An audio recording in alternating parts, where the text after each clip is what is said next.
마음에 모시고 승리하는 삶을 살기에 부족함이 없도록 우리 모두를 붙잡아 주시옵소서. 이 시간도 주의 성령님께서 도와주셔서 진리의 말씀이 들려지고 보여지고 느껴지고 주의 뜻을 따라 살아가는 하나님의 사람들로만 변화시켜 주옵소서. 이 시간도 주의 성령님께서 역사해 주실 줄 믿고 예수님의 이름으로 기도드립니다. 내 마음속에 어떤 신앙의 그림을 그려져 있는지를 돌아보는 우리 모든 지혜가 있기를 주의 이름으로 축복합니다. 초보 조각가가 얼굴을 조각할 때 요령이 있다고 합니다. 코는 될수록 크게 하고 눈은 될수록 작게 그린다는 것이죠. 왜냐하면 코는 처음에 크게 만들어 놔야 나중에 얼굴의 균형에 맞게 작게 깎을 수 있고, 눈은 처음에 작게 새겨야 나중에 크게 고칠 수가 있기 때문이라고 합니다.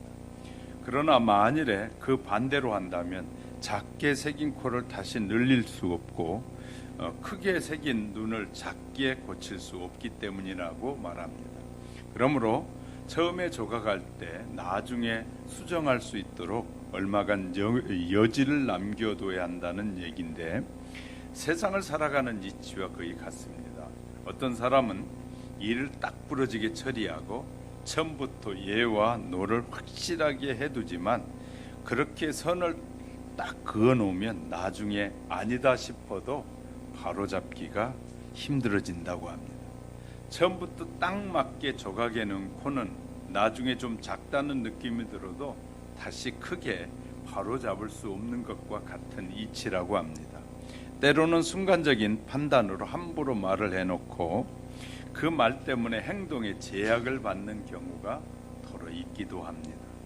본인이 생각하고 판단한 것이 전부라고 착각할 때가 많지만 사실은 미처 다른 것을 보지 못하고 지나치는 것도 많이 있다고 합니다. 또한 그만큼 실수할 가능성도 많아진다는 말입니다. 그러므로 너무 여유 없이 단정적으로 말하고 행동하는 것은 우리가 지양해야 할 것입니다. 코는 좀 크다 싶게, 눈은 좀 작다 싶게 해놓고 차츰 다듬어 나가듯이 우리의 신앙 생활도 한 호흡 여유가 있도록 잘 조절해가는 지혜가 우리 모두에게 있어지기를 주님의 이름으로 축복합니다. 본문에서 사도 바울은 성령을 따라 삶을 사는 삶을 살 것을 갈라디아 성도들에게 강력하게 권면하고 있기도 합니다. 왜냐하면 그것은 그리스도의 십자가의 죽으심을 헛되게 하고 결국 자신을 멸망의 구렁텅이로 몰고 갈 육체의 욕심을 제어하기에 가장 좋은 방법이 성령을 따라 사는 길이기 때문입니다. 오늘날 많은 사람이 이런 고민을 가슴에 품고 살아갑니다. 그동안 사모하던 그 성령의 은혜를 사모해서 성령의 충만함을 사모하다가 방언의 은사를 받습니다. 그러나 너무나 감격스러워합니다. 자기에게 은사가 임하면 대단히 감격스러워하고 즐거워합니다. 그런데 변화된 것이 하나도 없이 여전히 세상을 사랑하였고 미워하던 사람은 여전히 미워합니다. 분명히 성령의 큰 역사를 경험했는데 왜 내 마음과 감정의 삶은 변화되지 않고 있을까요? 도대체 무엇이 잘못된 것일까요? 내가 정말 성령을 받은 것일까요? 구원을 받는 것은 맞은 것일까요? 왜 교회에 나오면 믿음이 있는 것 같은데 집에 돌아가면 냉정한 생활이 또 반복되는 것일까요? 왜 아직도 경쟁과 시기에 끌려다니면서 왜 세상에서 인정받고 싶은 욕망이 나를 끌고 다니는 것일까요? 왜 세상의 일들이 재미가 있는 것일까요? 왜 양심의 소리가 자꾸 나를 책망하는 소리가 들려올까요? 예수님 영접하고 방언까지 하는데 왜 세상의 욕심과 정욕에 끌려다니게 되고 있는 것일까요? 바로 이 주제를 설명하기 위해서 줄곧 그리스도인의 내면에 있는 두 소유욕, 각 이 육체의 소유욕과 성령의 소유욕을 비교해서 오늘도 또 설명해 주고 있습니다. 오늘은 성도들의 내면의 세계를 중심으로 일어나는 영적 전쟁을 살펴보려고 하는데, 실상은 그리스도인이 계속해서 참 자유를 누리는 방법이 여기에 있기 때문입니다. 그리고 믿음의 신앙생활 속에서 이 생각하고 있는 다양한 환경에서 승리하는 생활을 하고 있는지 또한 살펴보려고 합니다.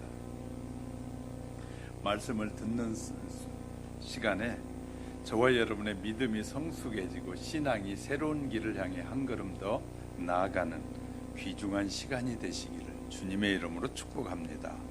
첫 번째 보겠습니다. 성도들의 마음속에 일어나는 전쟁이 있습니다. 바울은 나는 날마다 죽노라 하는데, 바울처럼 거룩한 그리스도인이 마음속에 무엇이 있길래 날마다 죽는다고 고백하고 있을까요? 또한 고린도후서 15장 31절에 보니까, 형제들아 내가 그리스도 예수 우리 주 안에 가진 바 너희에게 대한 나의 자랑을 두고 단언하노니 날마다 죽노라. 바울과 같은 간증을 하려면 우리도 날마다 죽는 것을 경험해야 하는데, 날마다 죽는 경험이란 어떤 것일까요? 진실한 그리스도인이라고 할지라도 죄를 범하는 충동을 느끼게 됩니다. 회개하고 거듭난 그리스도인도 죄에 대한 충동을 느낄 수밖에 없습니다. 왜냐하면 육체의 소욕이 성령을 거역하여 싸우기 때문인 것이죠.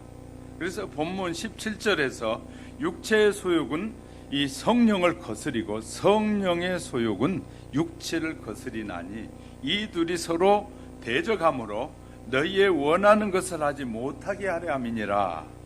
마음속에서 성령과 육체 사이에서 벌어지는 전쟁이 쉼없이 투쟁이 일어나고 있다 그 말이죠. 그리스도의 도우심이 필요한 것이 바로 이 마음이라는 것을 우리에게 말씀해 주고 있습니다. 진실한 성도들도 죄를 범하려는 충동을 느끼게 됩니다. 예수 믿고 거듭나면 더는 유혹받지 않고 마음속에 올라온 충동도 없어지게 될까요? 아니라고 말이죠. 사도 베드로는 구원의 시작이라고 할 수 있는 세례를 받는 순간을 베드로전서 3장 21절에서 육체의 더러운 것을 제하며 버림이 아니라, 육체의 더러운 것을 버려버리고 제하는 것이 아니다, 세례가 그런 것은 아니다, 이렇게 말하고 있어요. 예수님께서 재림하셔서 영화로운 몸을 주실 때까지는 성도들은 유혹에 시달리고 육체로부터 올라오는 악한 충동과 싸울 수밖에 없다는 것이죠. 그런데 마음에서 이루어진 영적 전쟁은 무엇과 싸우는 전쟁이란 말일까요? 회개하고 거듭난 성도라도 죄에 대한 충동을 느끼게 됩니다. 왜냐하면 육체의 소욕이 성령과 대치하여 싸우기 때문이라고 성경이 말해주잖아요. 영적 전쟁은 무엇과 무엇의 전쟁이라고 합니까? 바울은 그러면서 날마다 육체의 소욕과 성령 사이에서 전쟁이 벌어지고 있다라고 쓰고 있어요. 바울이 날마다 죽노라 한 말씀은 날마다 육체의 소욕이 죽는 것을 의미한다는 것이죠. 그렇다면 이기적이고 악한 육체의 욕구를 어떻게 죽게 할 수 있을까요? 이 중요한 문제를 이해하기 위해서는 우리 속에서 벌어진 영적 전쟁을 우리가 이해해야 된다는 것입니다. 이 전쟁은 상대방을 죽이지 않으면 자신이 죽임을 당하는 치열한 전쟁이 영적 전쟁이다. 그래서 바울은 로마서 8장 13절에서 너희가 육신대로 살면 반드시 죽을 것이로되 영으로서 몸의 행실을 죽이면 살 것이다 라고는 이 말씀이 바로 그런 뜻입니다. 전쟁에서 지면 죽고 전쟁에서 이겨야만이 승리할 수 있다는 거예요. 이것이 영적 전쟁이라는 것입니다. 내적인 전쟁. 바울은 이 전쟁에서 육체의 소욕을 죽이고 승리하는 방법에 대해서 다음과 같이 설명하는데, 로마서 6장 6절에서 우리가 알거니와 우리 옛사람이 예수와 함께 십자가에 못 박힌 것은 죄의 몸이 멸하여 다시는 우리가 죄에서 종노릇하지 아니하려 함이라. 바울은 옛사람이 예수와 함께 십자가에 못 박아야만 죄에서 동노릇하지 않고 승리의 삶을 살 수 있다라고 권면하고 있는 것이, 그러므로 승리의 비결은 옛사람을 십자가에 못 박는 것이다. 여기서 옛사람은 우리가 부모로부터 물려받은 악하고 교만한 본성이라는 것을 가르쳐주고 있어요. 여기에서 옛사람의 소유욕은 내 속에 있는 악한 본성인데 우리의 힘으로는 결코 죽일 수 없다는 것이에요. 그렇다면 육체로부터 악한 충동이 올라와서 나를 죄로 끌고 가려고 할 때 우리는 어떻게 해야 할까요? 마음속에서 성령과 육체 사이에 벌어진 전쟁은 쉼이 없는, 쉬지 않는 투쟁이라는 것이죠. 그리스도의 도우심이 필요한 것이 바로 여기다는 것이에요.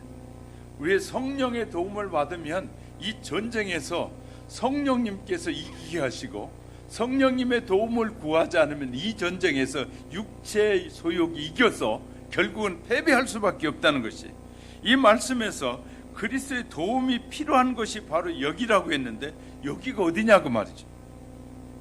우리가 시험과 유혹을 만날 때가 있습니다.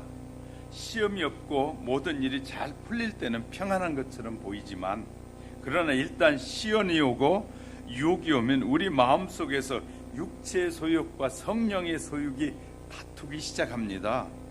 그 전쟁은 둘 중 하나가 패배하고 끝나는 전쟁인데, 육체의 소욕과 성령은 서로 우리를 자신의 원하는 쪽으로 자꾸 끌고 가려고 한다는 것이에요.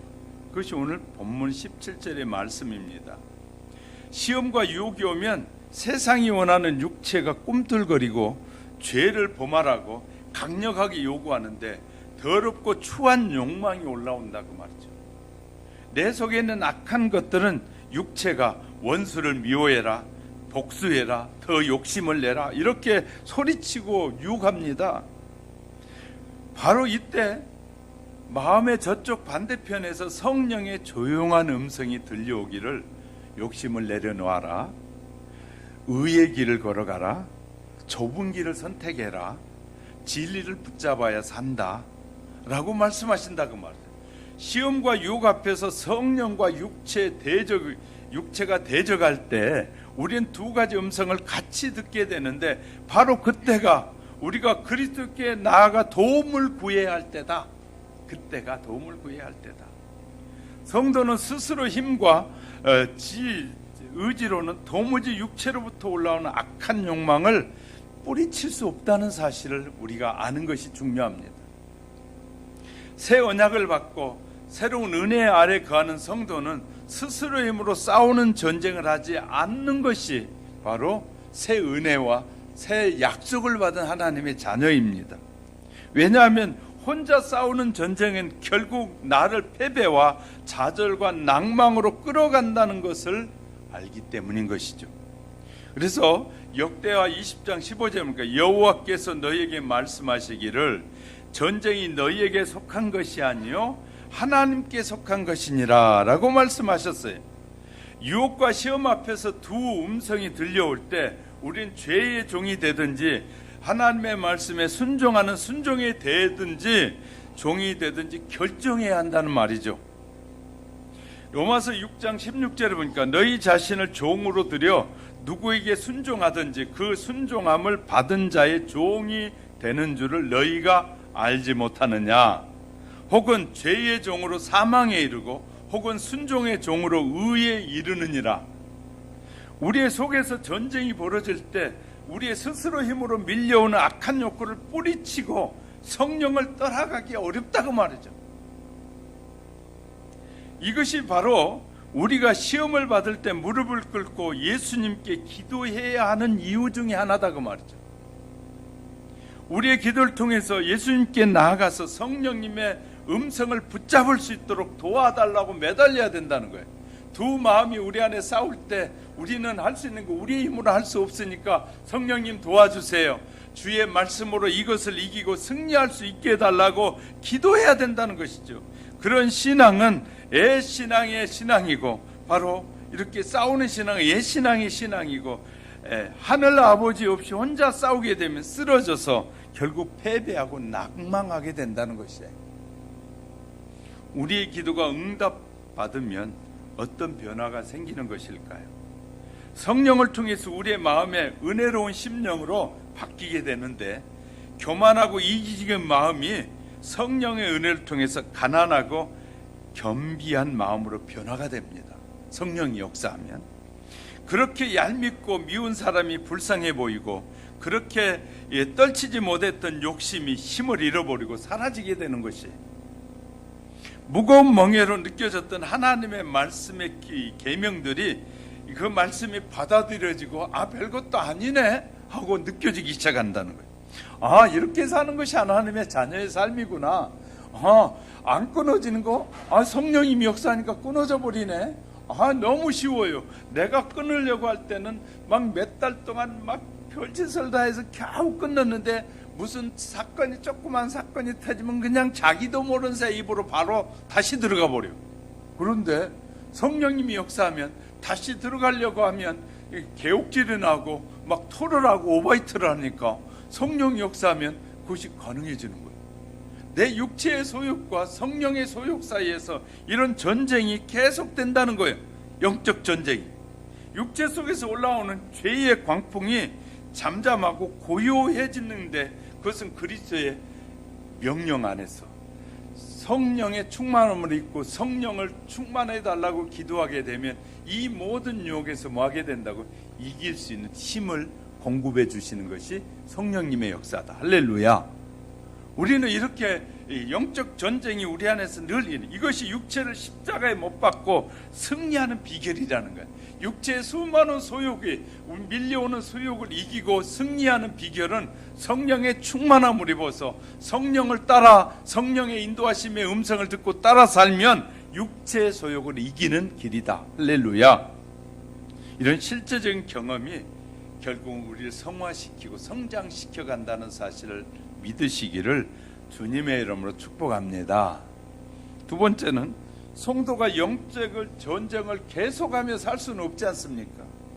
성도의 내면에 공존한 두 성품, 즉 육체의 소욕과 성령의 소욕은 그 성질이 완전히 상반될 뿐만 아니라 그 결과 또한 엄청난 차이가 난다는 것이죠.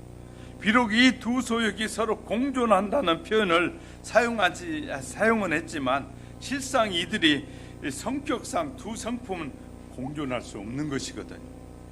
그래서 어느 한편의 성격이 더 강하면 한편의 강한 쪽이 순식간에 성도들의 마음을 장악해 버린, 성도가 이 두 소욕 사이에서 끊임없이 갈등하는 것도 이 때문인 것이죠. 이러한 고민을 단적으로 보여주는 여러 표현을 우리는 발견하는데, 로마서 7장 15절을 보니까, 나의 행하는 것을 내가 알지 못하노니, 자기가 하는 일을 자기가 모른다는 거예요. 왜? 육체의 소욕이 얼마나 강한지 이 자기가 했는데 자기가 하는 일을 자기도 모른다는 것이에요. 곧 원하는 그것을 행하지 아니하고 도리어 미워하는 그것을 한다. 그러니까 내가 그 하나님이 미워해야 한다고, 하나님이 기뻐하시지 않는 일을 나도 모르는 새에 자꾸 하고 살아간다면 이것은 육체의 소욕을 내가 따라 살아가고 있다는 말입니다. 마음으로는 하나님의 벌 쫓으려고 하는데 육체는 이를 거부하고 있습니다. 이러한 상충하는 두 소욕의 갈등이 계속되는 성도는 결코 자유가 없게 되는 것이죠. 성령의 소욕에 사로잡힐 때만이 참 자유를 얻는다. 비록 육체의 소욕과 영적인 소욕이 싸움이 성도들의 내면 속의 세계에서 일어나도 성도는 이 싸움을 지속시켜서는 안 됩니다. 지속하도록 갈등을 계속 갖고 살면 안 된다고 하죠. 바울이 본문을 통해서 권면하고자 하는 바는 바로 이것입니다. 성도들이 성령의 뜻에 전폭 순종하고 그 뜻대로 살 때 육체의 소욕은 물러가고 이 싸움은 종식이 된다고 16절에서 말하고 있는 것이에요. 16절에 내가 이르노니 너희는 성령을 따라 행하라. 그리하면 육체의 소욕을 이루지 아니하리라. 성령을 따라 우리가 살게 되면 육체의 소욕이 올라와도 그 소욕을 능히 이기게 된다는 것이에요. 그리고 승리의 삶을 살게 된다고 16절에서 말하고 있는 것이에요. 자, 이런 권면하고 있어요. 그래서 사실 육체의 소욕이 일어나는 것은 성도가 사단에게 자신의 내면의 세계에 활동할 기회를 주기 때문이다. 자꾸 기회를 주기 때문에. 따라서 성도가 철저히 성령의 뜻에 순종하고 살아가게 될 때 육체의 소욕은 일어날 수가 없다는 것이, 육체의 소욕이 안 일어나게 된다. 스스로 육체의 소욕을 억제하는 노력은 헛된 것이고, 이 성령의 소욕에 철저히 순종함으로써 육체의 소욕이 일어날 수 있는 틈을 주지 않는 것이 지혜로운 처신이다 라고 성경을 통해서 우리에게 권면하고 있습니다. 예수님께서 마태복음 15장 18절에서 29절에 보니까 입에서 나오는 것이 마음에서 나오는 것이다. 우리의 입에서 나온 것이 마음에서 나오는 것이다. 이것이야말로 사람을 더럽게 하느니라 그랬어요. 마음에서 나오는 것은 악한 생각, 살인, 간음, 음란, 도둑질과 거짓 증거와 해방인 이것들이 사람을 더럽게 하는 것이다. 외적으로 나타나는 열매의 근원은 마음에서부터 일어나는 것이다. 마음을 누가 지배하느냐에 따라 열매가 달라진다는 것이, 마음속에 그리스도의 영이 계시면 자연스럽게 성령의 아름다운 열매가 맺히게 되는데, 그러나 사납고 비열하고 이기적인 육체가 마음을 지배하기 시작하면 악한 말과 생각과 행동하는 것이 다르게 된다는 것입니다. 그리고 어떤 사람은 조금만 말하면, 조금만 얘기가 길어지면 막 못된 말을 하고 나쁜 말을 하고 사람의 비유를 상하게 하고 사람을 죽게 하는 말을 해. 그리고 자기도 자기 스스로를 죽이는 말을 해. 어떤 사람들은 오래 얘기해도 은혜로운 얘기를 해요. 참 말을 하는데도 은혜로운 말을 해요. 그리스도의 소원은 악한 마음과 생각을 십자가에 못 박아 죽이는 것입니다. 악한 생각을 죽이면 먼저 악한 생각을 가져오는 본성을 이해해서 잡을 수 있는 것입니다. 성도들의 마음 한쪽에 역사는 악한 마음이 무엇을 좋아하고 악한 마음은 무엇을 싫어하는지를 알아야 돼요. 악한 마음이 뭘 좋아하고 뭘 싫어하는지. 우리는 옛사람은 죽이는 것을 좋아한다는 사실을 아셔야 돼요. 우리의 육체의 생각은 사람을 죽이는 것을 좋아해요. 썩는 것을 좋아해요. 그래서 옛사람은 정결한 성도들이 관심을 가지지 않는 뭐에 침을 흘린다. 이 송장에 썩은 것에 침을 자꾸 올리게 돼. 왜 그럴까요? 왜냐하면 악한 생각은 상대를 쓰러뜨려야 자기가 살 수 있다고 생각하기 때문에 죽이는 것이. 사업을 해도 내가 저 사람 다 무너져야 내가 잘 살아. 내 사업이 잘 되려면 저 인간은 꼭 물리쳐야 돼. 저 사업장은 무너뜨려야 돼. 그런 생각은 악한 생각이에요. 우리가 같은 사업을 할 수 있어요. 같은 사업을 할 때 우리 이런 생각, 어떻게 해야 너도 살고 나도 살까? 너도 잘 되고 나도 잘 되고 우리가 함께 잘 돼야 되는데, 악한 마음은 저놈을 죽여야 내가 잘 되는 거야. 저것이 무너져야 내가 편안해져. 저 사람이 안 돼야 내가 편안해. 내가 잘 되는 거야. 그래서 자꾸 못된 생각이 우리 마음을 주장하면 뭐 하게 되냐면 막 상대를 저주하게 되고 상대방의 나쁜 것을 막 드러내고 좋아하게 되고, 그래서 자꾸 우리가 상대방을 공격하게 되고 그러는 것이. 정치하는 사람들보다 정치가 좋은 정치는 함께 사는 것이 좋은 정치인데, 정치하는 사람들 저놈을 죽여야, 저것이 무너져야 자기가 그 말 속에는 내가 하는 것만 바르다는 거예요. 이건 매우 심각한 일이에요. 자기들이 하는 것이만이 올바른 정치라는 거예요. 다른 사람이 하는 것은 다 나쁜 정치라는 거예요. 이거 얼마나 심각한지 몰라요. 그래서 지금 법조계에서도 두 머리가 싸우고 있잖아요. 두 머리가 싸우고 있어요. 결국 두 머리는 저놈을 쳐내야만이 자기 뜻대로 된다는 거예요. 자기 뜻대로 되는 것이 이 나라를 바르게 이끌어간다는 엄청난 잘못을 하고 있는 거예요. 어떻게 해야 저 사람과 내가 좋은 관계를 통해서 함께 잘 살고 국민을 잘 살게 할까를 생각하는 것이 아니라 저 머리와 내 머리가 같이 머리를 짜서 백성을 유익하게 하고 다른 사람을 유익하게 할 게가 아니라 저놈이 없어져야 우리 당이 잘 되고 우리가 괴가는 뜻을 이룬다. 자기들의 뜻을, 국민을 행복하게 하고 잘 살게 하는 뜻을 이루는 것이 아니라 자기들의 뜻을 이루는 거예요. 이게 얼마나 심각한 일인지 몰라요. 악한 마음을 가지면 저렇게 드러나는구나. 저희들은 이제 기도하면서 보면서 악한 생각을 하니까 별짓을 다 하는구나. 자기가 한 일은 선한 일이라는, 자기는 사람들이 볼 때 공정하지 못한 일을 해놓고도 자기는 공정하다고 그것에다 공정을 갖다 붙여. 그리고 남이 하는 일은 공정하지 못하다고 해서 막 공격을 가하는 것이. 이것은 서로를 죽이는 것은, 서로를 죽이면 그 나라는 무너지는 것이. 서로 살려야 되는데, 저 사람이 정치도 잘하는 것을, 내가 잘못한 것은 저 사람이 잘할 때는 서로 배우고 그래야 좋은 정치가 되는데, 이 땅의 지도자들은, 정치 지도자들은 뭘 공부하는지 모르겠어요. 오직 자기의 뜻, 자기의 사상을 이루고 자기들이 하고자 하는 그 뜻을 이루는 것이 국민을 위한다고 말하는데 그 속에 국민들이 속고 산단 말이에요. 얼마나 많은 국민들이 그 가문 이슬에 속고 사는지 몰라요. 죽여야만 산다는 거예요. 그러니까 얼마나 목사가 볼 땐 답답하겠어요. 하나님께서 창조하시고 부르시고 우리를 자녀로 삼으신 백성들은 엄청난 속죄 은혜를 받은 것을 기억하고, 우리는 그런 은혜를, 너무나 많은 은혜를 받았으니까 뭐 해야 돼요? 서로 살리는 일을 해야 돼. 왜 자꾸 죽여서, 죽이면 죽으면서 그냥 죽냐 말이에요. 서로 원한을 갖고 죽어요. 그냥 죽지, 그냥 무너져 내리지 않아요.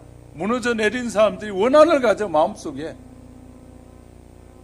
용서하지 않으면 용서가 없는 정치, 용서가 없는 사회, 용서가 없는 백성은 망하는 백성이에요. 과거 수많은 나라들이 다 죄악을 범했어요. 용서해달라고 하고 용서해야만이 사는 길이에요. 계속해서 우리나라가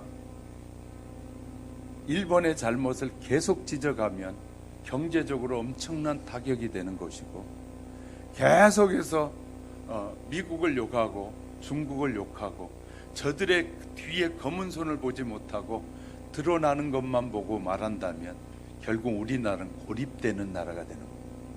그럼 어떻게 해야 이 나라가 사는 길이냐? 대한민국이 사는 길은 용서하는 길이에요. 북한의 정권을 우리가 용서하지 않으면 저들은 살인자잖아요. 얼마나 남한의 많은 사람들 죽였어요. 얼마나 많은 사람들을 죽이고 있냐 말이에요. 그런 그들을 포용하면서 이것이 좋은 정치다라고 말한다면 심각한 문제예요. 그럼 그 마음속에는 누군가를 죽이고 싶어하는 마음이 있기 때문에 그것을 추구하는 것이에요. 누군가는 다 없애버려야만이 내가 산다라고 생각하는 것은 매우 위험한 발상이라는 거예요. 어떻게 해야 된다고요? 용서해야 돼요. 용서 속에는 새로운 비전이 있고 꿈이 있는데, 용서하지 않고 살 때는 결국은 악한 마음 그대로 따라 살면 망하는 짓을 하는 것이에요. 그러니까 우리가 이제 성도들이 배워서 그 성도들이 그 배운 하나님의 말씀을 세상에 나가 실천하게 될 때, 그렇게 살아가게 될 때 세상을 이긴 능력이 거기에 있는 것이에요. 사랑하는 성도 여러분, 우리는 세상을 이기는 그 능력을 가지고 세상을 변화시키는 하나님의 사람으로 살아가는 지혜가 여러분 위에 늘 충만하기를 주님의 이름으로 축복합니다. 그래서 결론은, 세 번째는 성령을 따라가면 전쟁에서 승리하는 거예요. 영적 전쟁에서. 우리의 마음속에 악한 옛사람이 존재한다는 사실을 인정해야 됩니다. 왜냐하면 우리 속에 있는 옛사람의 본성을 정확하게 이해해야만 참된 그리스도인이 될 수 있는 길이 발견되는 것입니다. 우리는 한동안 옛사람과 함께 살면서 악한 행동을 하며 흉내내며 살아왔어요. 그리고 우리의 주인이 우리를 지켜보지 않으면 누군가가 우리 곁에 지켜보는 사람이 없어 옛 근성이 그대로 나타나요. 그래서 일을 시켜보면 안다. 어떤 사람은 일을 시켜보면 감독자가 없으면 대충 하는 거예요. 그런데 진짜 거듭난 그리스도인은 무슨 일을 하든지 최선을 다하는 사람. 할렐루야. 이것이 우리가 배워야 될 일입니다. 누가 감독자가 지키든 지키지 않든 내게 주어진 일은 최선을 다하는 삶을 사는 거예요. 이것이 필요한데 감독자만 안 보면 뭐 한다고요? 쉬는 거예요. 저희 노동하는 일꾼들 보면요, 이 감독하는 분이 없으면 당장 주저앉아서 담배 피우고 다른 거 하고 쉬어요. 그러니까 그 일을 못마땅하게 여긴 사주들이 감독자를 세우는 거예요. 당신은 이 감독기관에서 그 자리에서 흩어지지 말고 사람들이 일 하나하나 잘 지켜보세요. 이것은 실은 성숙하지 못한 사회에서 일어나는 일이에요.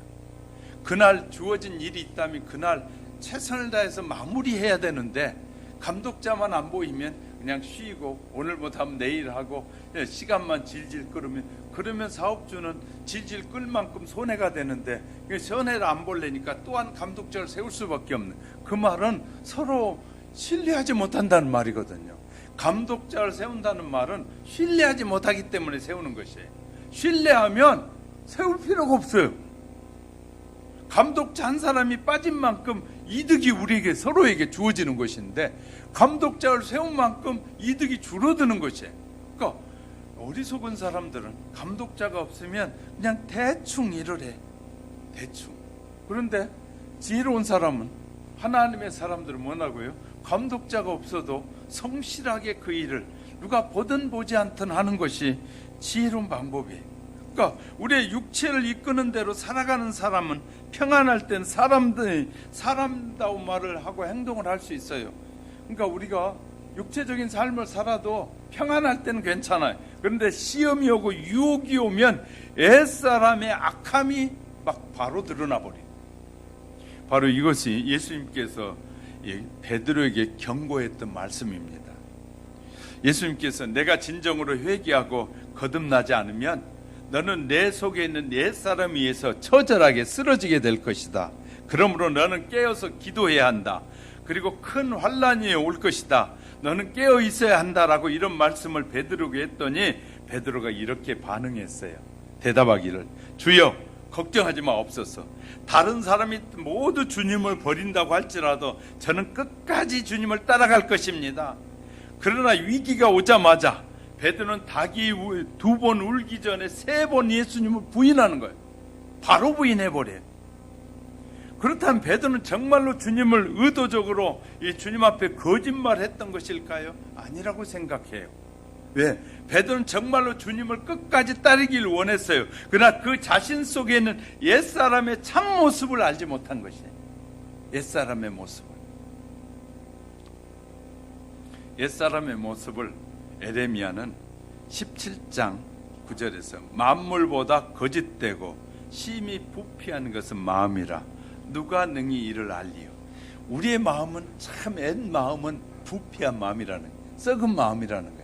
조금만 불편해지면 그냥 자기를 드러내고 싶고 조금만 하면 그냥 원망하고 그러는 마음, 이것이 바로 옛 마음이라는 것이.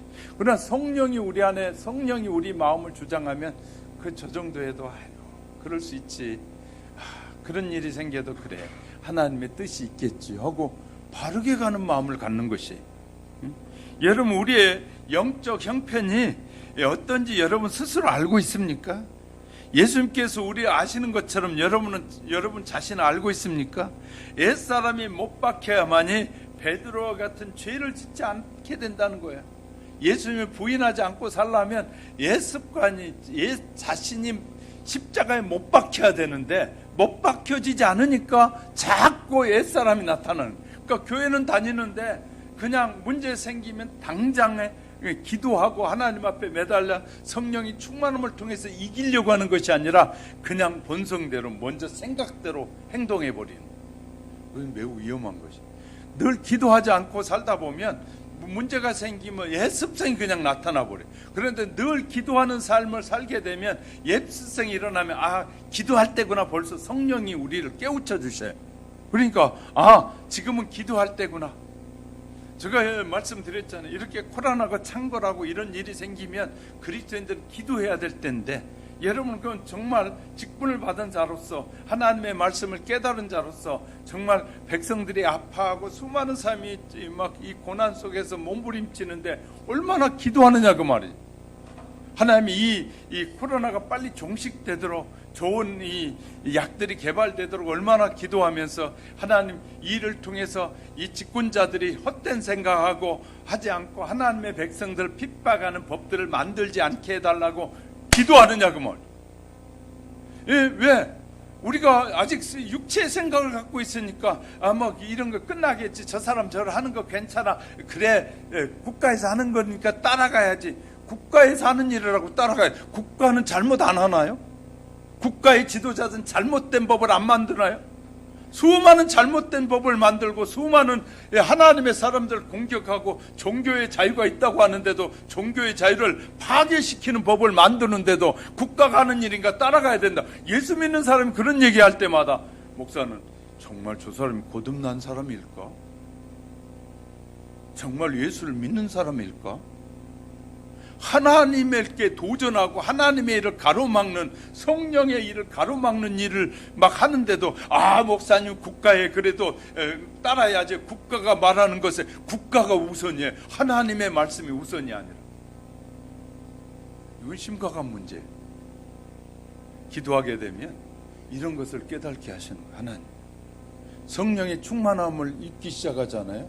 이런 것들이 성령님께서 가르쳐줘요. 하나님 이럴 때 어떻게 해야 됩니까? 그러면 하나님은 그래 기도해야지. 이 코로나를 종식시킬 수 있는 것은 사람이 하는 것이 아니야. 하나님이 하시는 일이야. 하나님이 너희의 믿음을 점검해 보려고 이런 국가적인, 온 세계적인 이런 것을 하고 있어. 그리고 내가 가까이 오고 있다는 사실을 너에게 알려주려고. 왜? 성경이 약속했잖아요. 그러니까 이런 전염병이 세계적으로 창궐하게 될 때는 주님이 오심이 가까워졌다고 성경이 예언하고 있잖아요. 그러니까 기도하면 그런 걸 깨닫게 하시는 거예요. 내가 가까이 가려고 하는데 백성들이 깨닫지 못하니까 전염병을 통해서 내가 재림의 때가 가까이 오고 있다는 사실을 알려주고 있는 것이야. 기도하면 성령께서 이런 걸 깨닫게 하시는 거예요. 그러니까 너희가 기도하면 너희에게는 고난이 없을 거야. 고난도 내가 다 피해갈 수 있도록 내가 너희를 도울 거야. 이렇게 말씀하신다는 거예요. 그러니까 성령이 다 말씀하신 걸 들으면 무서워하고 두려워하고 염려할 필요가 있어요, 없어요? 없는 거예요. 뭐 때문에 그렇게 고민스럽고 염려스럽습니까? 성령님은 우리에게 말씀하셔. 네가 이 세상에서 때가 됐으니까 내가 영원한 나라로 데려갈게. 영원한 나라로 데려가신다고 하니까 걱정할 필요가 없잖아. 성령의 인도함을 받으면 두려움과 염려와 근심과 걱정이 전혀 없는 것이에요. 그런데 우리가 성령의 인도를 받지 않으면 국가를 운영을 대부분 누가 해요? 예수 믿는 사람이에요? 안 믿는 사람이에요? 안 믿는 사람들이 하잖아요. 그러니까 대부분의 계획들 하는 일이 하나님과 역행되는 일을 계획할 수밖에 없어요. 그러니까 목사에게 국가에서 하는 일이니까 목사님 따라야죠 하고 말하는 것은 나는 육체의 생각을 목사님에게 말하는 것이에요. 성령의 생각은 다르다 그 말이에요. 성경은 다른 말을 하고 있는데 나는 예수 믿는 나라고 하면서 내가 믿음 있는 것 같은데 목사에게 진짜 말해야 될 말을 하지 않고 우리가 어떻게 해야 더 기도할까요? 목사님 기도의 제목을 주시면 우리가 더 기도할게요. 이것이 성령의 음성인데 목사님 이런 목사님이 그런 것은 국가법에 어기는 것이 국가에 도전하는 겁니다. 어이가 없는 거예요. 목사는 지금까지 설교하고 지금까지 우리의 주인은 하나님이시라고 하나님이 우리를 수많은 사람 가운데서 구원해 주시고 도와주셨다고 하는데 목사가 판단 못하고 있는 것이 아니잖아요. 목사를 때로는 바보 취급하는 거예요. 왜? 그런 말을 하면서 목사에게 말하면 난 바보 같아. 그런데 예수 믿으면 바보 같죠. 세상 사람이 볼 땐 바보 같아요. 그런데 바보가 아니라는 사실. 그러니까 기도하고 살며 말씀을 늘 연구하고 사는 사람은 보면 뭐 한다고요? 알게 되는 거예요. 성령님께서 깨닫게 하시는 거예요. 육체를 십자가에 못 박아 죽어야 한다. 이렇게 설교하면 많은 사람들이 말하기를, 육체를 십자가에 꼭 못 박아 죽어야 합니까? 옛사람이 죽으면 인생이 너무 재미없지 않습니까? 다른 사람이 나를 바보 취급하지 않습니까? 그런 사람들 옛사람과 자아를 십자가에 아직 못 박아 죽이는 대신 자기 안에 있는 선한 것이 조금 훈련받아서 개발하면 그렇게 될 것이라고 믿는 것이에요. 우리는 우리의 십자가에 선한 것이 있는 그 선한 것은 성령이 아니고는 결코 이 육체의 소욕을 이길 수 없다 그 말이에요. 인간은 태어나면서도 악하고 이기적인 존재. 비록 우리가 예수를 믿을지라도 악을 행하면서 살아가는 것은 당연해요. 하나님의 말씀과 계명을 순종하는 것은 불가능할 거예요. 또 말해, 목사님 어떻게 성경이 말하는 것은 다 우리가 순종하며 삽니까? 참 어이없는 말을, 질문을 받게 돼요. 그런데 성경은 이렇게 답해줘요. 너희가 성령님께 맡기면 예수 그리스도의 십자가의 보혈이 구약의 모든 계명을 지키게 해주신다는 거예요. 너무너무 쉬운 거예요. 성경은 분명하게 답을 주고 있어요. 성경은 답을 주고 있어요. 자, 오늘날 수많은 사람들이 이런 말에 여러분 동의하십니까? 사도 요한이 전한 말씀에 보면 현대 성도들에게 큰 충격을 줍니다. 사도 요한은 오직 하나님으로부터 난 자만이 세상을 이길 수 있다. 사도 요한이 그렇게 강조하고 있어요. 하나님으로부터 난 자만이, 다시 말해 거듭난 자만이, 성령으로 거듭난 자만이 세상을 이길 수 있다는 거예요. 세상으로 세상에 이길 수 있는 비결, 예수를 믿는 자가 아니면 세상을 이길 수 없다고 그냥 사도 요한은 그렇게 외치는 거예요. 성령으로 거듭나지 않고는, 성령을 따라 살지 않으면 세상을 이길 수 없다고 단언해서 설명하는 거예요. 이 단언은요, 하나님의 약속이라는 거예요. 하나님의 약속. 얼마나 확신에 찬 말을 하고 있는지 몰라요. 그런데 왜 이런 확신이 오늘날 교회 안에 성도들에게선 찾아볼 수 없을까요? 아니, 사도 요한은 그렇게 확실하게 성경을 통해서 우리에게 말씀을 통해서 보증해주고 있는, 왜냐하면 우리의 마음속에 떨어지는 영적 전쟁에 대한 말씀이 사라져버렸기 때문에, 영적 전쟁이 뭔지를 모르기 때문에, 영적 전쟁이 뭔지 모르기 때문에, 말씀이 사라지면 이 세상의 죄로부터 구원받았다는 사실이 실제적으로 경험이 사라져버려요. 옛날에는 구원받은 것 같았어요. 그런데 세월이 가면서 구원받는 생각이 떨어져요. 옛날에 막 그러니까 우리는 예수를 믿는 것이 막 잘 믿고 막 그런 것만, 그것도 중요해요. 중요하지 않다는 것이 아니에요. 중요한데 이제 그러면 슬슬 이제 몸이 약해져 가지고 막 그렇게 열정적으로 할 수 없게 되면은 그는 옛날의 약속이 사라지는 것일까요? 놀라운 것은 젊었을 때는 죽어도 주님을 위해 살겠다고 자기 구원에 확신이 있다는 사람들이 이제 70이 되고 80이 되니까, 글쎄요, 나 천국 갈 수 있을까요? 정말 내가 믿는 믿음이 확실할까요? 그런 의심이 간다면 젊었을 때 믿음은 의지적인 믿음이었어요. 정말 거듭난 믿음이 아닙니다. 성령을 의지하는 믿음이 아니었을 수 있는 것이. 성령을 의지하면 성령은 이렇게 우리에게 약속해요. 네가 어렸을 때든지 일을 하지 힘이 들어서 이제 일을 못하다 한들더라도 하나님의 약속은 변함이 없다는 거예요. 할렐루야. 하나님이 우리에게 성령으로 하신 약속은 변함이 없는데, 내 마음에 변화가 있다면 내가 의지적으로 선한 일을 통해서 내가 그렇게 함으로 구원을 얻을 것이라는 그런 잘못된 구원관을 가지고 있을 때 일어나는 일이에요. 세상에서 이 잘못된 구원이 얼마나 많이 팽배하게 사라져 있는지 몰라요. 이 사람들에게 있는지 몰라요. 성령으로 거듭난 하나님의 약속은, 성령을 통해서 거듭난 하나님의 약속은 우리가 나이가 들어서 아무것도 못하고 하나님 앞에 그래도 기도하고 주님만 의지하고 사는 사람이 그 90이 되고 100살이 돼서 그냥 예수 이름으로만 고백해도 그 사람에게 변함이 없다는 거예요. 할렐루야. 이제 이런 것들을 우리가 인지하지 못하면 늘 고통 속에 빠지게 되는 거예요. 사실 성도의 구원에 대한 확신을 성령이 주시는 거예요. 성령이. 그래서 내가 늘 말씀드려요. 성령의 충만함을 자꾸 구하셔야 됩니다. 여러분의 집에서도 성령의 충만함을 해야 되고, 여러분이 운전하고, 저도 운전하고 가면서도 기도한다고 말씀드렸잖아요. 운전하면서도 하나님의 성령 충만하여 바르게 분별하고 판단하고 바르게 이해하고 성령님의 인도함을 잘 받게 해달라고 성령님께 기도해야 된다는 거예요. 쉼 없이. 그렇게 살아갈 때 우리는 세상을 이기는 믿음을 갖게 되는 것이에요.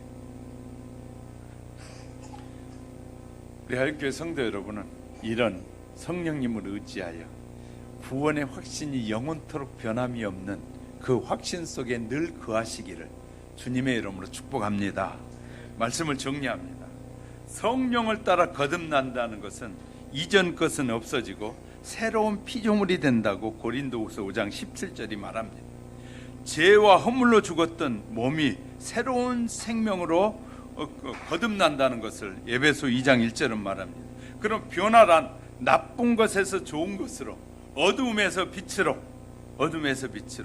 사망에서 생명이 되는 것이 변화인 것이에요.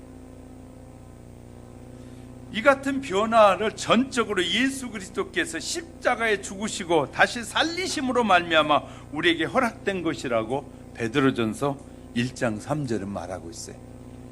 자, 예수 그리스도께서 인간을 거듭나게 하는 이러한 자신의 사역을 계속하게 하시려고 보혜사 성령님을 우리에게 보내셨다. 그러니까 예수님의 그 죽으시고 부활의 사건을 통해서 그 사건이 계속되게 하시려고 성령을 보내주셨다는 거예요. 그러니까 그 사실을 우리가 믿고 성령님을 의지하게 되면 그 성령님은 예수님의 죽으심과 부활에 대한 확신을 계속해서 우리에게 부어주셔서 어떤 환경에서도 흔들리지 않게 하신다. 할렐루야. 이런 성령님의 역사가 있어야 저와 여러분 흔들리지 않고, 이런 문제가 생겼을 때 목사님, 그래도 우리 교회는 하나님 이 국가의 이 법에 따라야죠 라는 말을 목사도 늘 귀가 있어 듣고 있는데, 국가가 뭘 말하는지 방송을 들으면서, 그러면 들으면서 기도해요. 하나님, 이런 때는 어떻게 예배할까요? 성도들과 어떻게 할까요? 그렇게 목사가 기도하자 하는 걸 모르는가 봐요. 그러니까 목사님, 그래도 국가의 법에 따라야지. 목사님, 그런 환경에서 우리는 어떻게 할까요? 예배 드리는데 나올까요? 나오십시오. 그렇게 말할 거 아니에요. 어떻게 할까요? 가르칠 거 아니에요. 그러니까 제가 말씀드리잖아요. 3단계 되면 예배 드릴 수 없는 그런 환경이 돼도 몇 사람은 드릴 수 있습니다. 그것이 우리에게 보장된 약속인 거예요. 국가에서 하는 약속이에요. 그러면 그렇게 하겠습니다라고 할 거 아니냐 말이에요. 그러니까 미리 애단해가지고 자기들의 결정이 목사에게 영향을 미치게 하려고 하는 것은 세상적인 소유욕을 가지고 말하는 것이다. 이런 게 분별이 안 되면 이제 자꾸 목사에게 요구하는 것이 많아지는 것이죠. 편안해야지, 쉽지. 예배 안 드리면 너무 편하고 좋죠. 여러분 집에서 예배 드리라 그러면 여러분 경건한 마음 준비해가지고 예배 드릴까요? 다른 일 하다가 바쁘게 그냥 와가지고 예배 드려야지 하고 그냥 깨지하게 예배 드리고, 준비되어지지 않는 예배를 드리게 되는 거예요. 준비되지 않는 예배. 여러분 가정에서 정말 준비되어진 예배가 돼야 되는데, 예배는 준비 없이 드리는 예배는 하나님이 기뻐하시지 않는다고 성경은 우리에게 누누이 가르치고 있는데, 준비 없는 예배. 그리고 절 보세요. 자, 모닥불이 장작불이 잘 탈 때 타는 장작불을 하나씩 꺼내 놓으면 불이 탈까요? 꺼질까요? 다 꺼져버려요. 조금 지나면. 근데 모여있을 때도 잘 타요. 교회 와서 예배하면서 다른 성도를 보면서 도전을 받고 깨닫기도 하고 함께 기도하면서 함께 예배하면서 우리의 믿음이 함께 성장하는 거예요. 할렐루야. 함께함이 없이, 그러니까 그것을 잘하는 악한 사탄은 함께하지 못하도록 무너뜨리는 거예요. 교회를 무너뜨리고 하나님의 사역을 무너뜨리는 거예요. 그러니까 우리가 어디에 속해 있느냐? 저와 여러분은 하나님의 말씀에 속해 있는 성도들. 성도는 하나님이 부르신 백성이라는 말이에요. 성도란 말은 하나님께서 부르셔서 자녀가 됐다는 말을 성도라고 해요. 성도라는 말을 가지고 있다면 저와 여러분은 하나님의 말씀에 순종하는 자가 돼야 돼요. 이 세상은 잠시 잠깐이에요. 권력도 잠시 잠깐이에요. 세월도 잠시 잠깐이에요. 그러나 우리가 살아갈 나라는 영원한 나라예요. 이 세상이 잠시 잠깐의 준비를 통해서 영원한 나라로 들어가는 것이에요. 저와 여러분이 올바른 분별력과 판단력을 통해서 가정에서나 여러분의 삶의 직장에서나 사업장에서 어떻게 살아야 할지를 성령님을 통해서 구하고 성령님을 통해서 도움을 얻고 기도하는 우리 하영교회 성도 여러분이 다 되시기를 주님의 이름으로 축복합니다. 기도하겠습니다. 참 고마우신 하나님 아버지, 우리에게 내적인 전쟁이 우리 안에 지금도 지속되고 있는데 우리에게 말씀해 주옵소서. 우리를 가르쳐 주시고 우리를 진리와 생명 가운데로 인도해 주셔서 우리를 하나님의 자녀로 삼아 주시기 위하여 수많은 사람들 가운데 불러주셨고 예수 그리스도를 나의 구주로 고백하게 하셨습니다. 이제는 우리의 믿음이 성령님을 의지함으로 말미암아 성령님께 도움을 구함으로 말미암아 예수 그리스도의 은혜의 세계, 능력의 사랑의 세계 속으로 인도함을 받고 끝까지 믿음의 길을 걷고 승리의 삶을 살 수 있도록 성령님 역사해 주옵소서. 어떤 환경과 여건 속에서도 흔들림 없는 믿음의 사람으로만 서가도록 성령님 역사해 주옵소서. 우리를 구원해 주신 예수님의 이름으로 기도드립니다.